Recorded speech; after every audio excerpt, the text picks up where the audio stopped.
2025-এর ঈদুল আজহার আগে এই ৪৫ মণ ওজনের সার নিয়েই ঢাকা রওনা দিয়েছিলেন কৃষক সোহাগ মৃধা।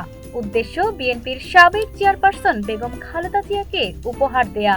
তবে উপহার গ্রহণ করলেও পরবর্তীতে সারটি সোহাগকে ফিরিয়ে দেন বেগম জিয়া। এবার কালো মানিক নামের সেই সারটি বিক্রি করে দেওয়ার সিদ্ধান্ত নিয়েছেন এই কৃষক। দাম হাঁকাচ্ছেন ২২ লাখ টাকা। সোহাগ ভাই এই গরুটা নিয়ে অনেক আশাবাদী যে এই গরুটা বিক্রি করে ও কিছু করবে।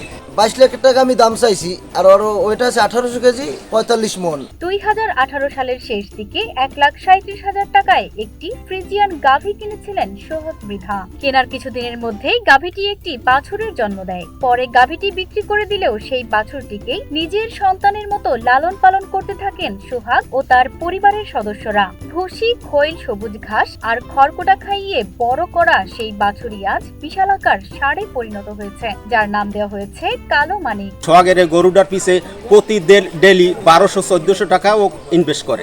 ২০২৩ সালে সংবাদ মাধ্যমে একজন কৃষকের গরু উপহার দেওয়ার খবর দেখে নিজের শখের সারটি সাবেক বিএনপি চেয়ারপারসন মরহুমা বেগম খালেদা জিয়াকে উপহার দেওয়ার সিদ্ধান্ত নেন সোহাগ। এরপর ২০২৫ সালে বাদ্যযন্ত্র আর কয়েকজন সঙ্গী নিয়ে ট্রাক যোগে ঢাকায় পৌঁছান তিনি। সেখানে খালেদা জিয়ার পক্ষ থেকে তাকে উষ্ণ অভ্যর্থনা জানানো হয়। এমনকি ভিডিও কলে কথাও বলেন বর্তমান প্রধানমন্ত্রী তারেক রহমান। ৭ বছরের মাথায় আমি আমার ম্যাডামের গরুটা দিয়েছিলাম, ম্যাডাম গরুটা রিসিভ করছে, নিয়ে আমার ছেলেকে আবার সে গিফট করে দিছে। খালেদা জিয়া উপহারটি গ্রহণ করলেও কৃষকের ভালোবাসা আর পরিশ্রমের মূল্য বিবেচনায় সারটি আবার সোহাগকেই ফিরিয়ে দেন। নেত্রীর সেই মহানুভবতায় আপ্লুত হয়ে কালো মানিক নিয়ে নিজ এলাকায় ফিরে যান সোহাগ। সোহাগ জানান, কাঙ্ক্ষিত দামে গরুটি বিক্রি করতে পারলে বড় পরিসরে দোয়ার আয়োজন করবেন। বেগম খালেদা জিয়া ম্যাডাম তার জন্য দোয়ার মাগফিরাত করতেছি, আর গরুটা বিক্রি করলে তার জন্য আমি মিলাদের আয়োজন করব।